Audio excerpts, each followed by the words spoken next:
Demolitions at the Mukuru Kwa Njenga slum are still ongoing 1 month later, 1 month since the last demolition, which was aimed at paving way for the Catherine Dereba Road. Today, the situation is no different, with tens of thousands of displaced residents calling on the government to intervene on the matter, since most have been left stranded with nowhere to go. Our reporter Sazamunga was on the ground and filed the following report.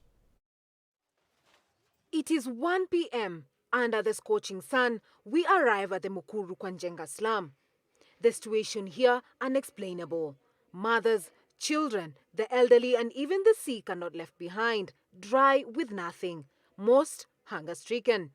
Tunakaa kama sisi si wa Kenya. Mimi mwenyewe tuko maaso na njaa inataka kutumaliza. Mimi mwenyewe niko mjamzito. Sasa kuna watoto wako class 8. Sasa class 8 imeisha. Sasa tujui watoto wa form 4 hii mwaka watafanyia wapi mtihani. Tumelala nje, hatuna chochote, hatuna MCA na tutetea, hatuna MP, hatuna hata president, tuko na sita sana. With the heavy police presence, the residents here are left to salvage the little they can, as the situation is dire for most. Kuna venye wasee wanezalala huku hivi nje na watoi usiku kwa baridi, unacheki sasa ni karibu wiki ya 3, alafu asubuhi matingatinga zinakuja huku hivi na hadi na gari za sijui ni maji ama ni tear gas hizo wameleta huku hivi. Sisi si ma criminal, unacheki. Walianza hapo wakasema wanapasua barabara. Haya wakapasua, baada ya kumaliza wakaanza kupasua barabara za ndani.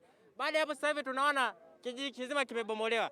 Je, tunaenda wapi sasa hivi? With just a few months to general elections, with political temperatures on the rise for residents of Mukuru Kwa Njenga, elections are just but a story to them. Watu ndio wanapiga kura, ndio wanawapigia kura, wamewachagua wao wakilishe. Sasa hivi watu wako wapi? Ni high time pia gavai ijue hata kama wewe ni maskini manze, still wewe ni binadamu, unacheki.